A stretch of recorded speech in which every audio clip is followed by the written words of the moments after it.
Representatives. This is actually the bill that I had initially intended to come to testify for. Thank you for being here this evening.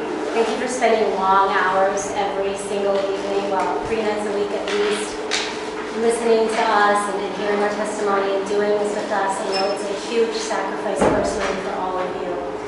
I am a public school teacher. I have been a public school teacher for the past 15 years, both in an urban setting and a more suburban setting here in Rhode Island. One point that I would like to make today is more about a personal, how it affects families, what I see as a teacher and how minimum wage and living off of the minimum wage is affecting the students that I interact with on a regular basis. I've had the opportunities to see the difference between the enormous financial discrepancies that we have and how that affects the children of those families. I have found time and time again that the children of parents who are supporting them on a minimum wage struggle more, much more. Their parents are not present because they're spending all of their energy trying to survive. So rather than be home with their kids and help them do their homework, they're working a second job, or they're working a very long 12, 15, even plus day just to make their ends meet. They're just trying to eke out a living. They're not able to do any of the extra. They most certainly can't take time off work to go attend a sports game or take their child to a sports game or even pay for the equipment that's necessary for that.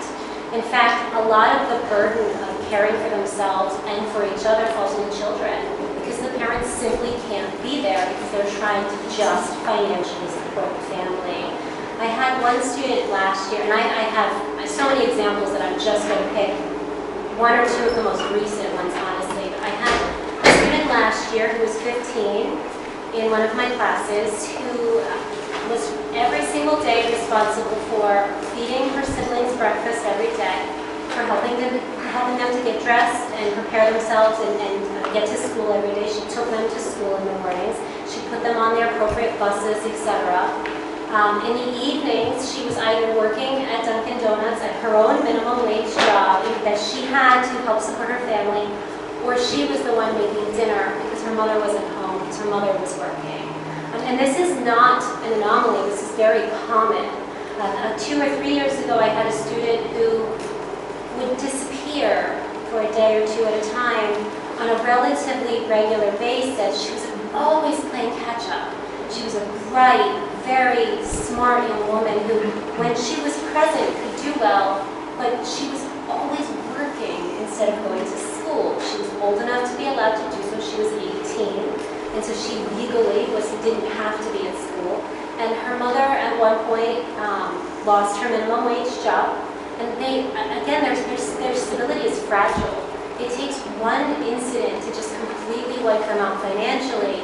So when her mother lost her job, she had to take on extra shifts as a waitress to help pay the rent.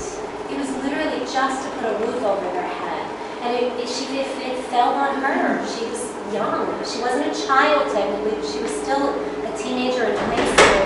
But the burden fell on her shoulders because her mother just simply didn't make enough money. I've heard the argument repeatedly about the burden falling on small businesses, but if people don't have enough money to even meet their most basic needs, they're not going to be spending any money on those small businesses. We need to keep the minimum wage high enough that people have money to spend locally, or else they're not going to be doing so. We need to invest in Rhode Island families. People are struggling, they're hurting, they're suffering, and it's happening all around us. And a $15 minimum wage, frankly, I don't think is even high enough. I think it's beyond a reasonable increase. It also is incremental. This is something that we can soften the blow on small businesses by doing it slowly. It's absolutely imperative to Rhode Island. With $15, we barely be giving them the minimum amount to make their ends meet. As of right now, I believe that families are increasingly in crisis. Our inflation has been increasing steadily, and at the same time, our minimum wage has not. So they're actually living at a higher rate of poverty than they were 10 years ago.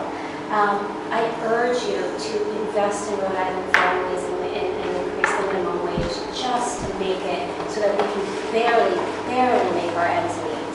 We need this for Rhode Island. It's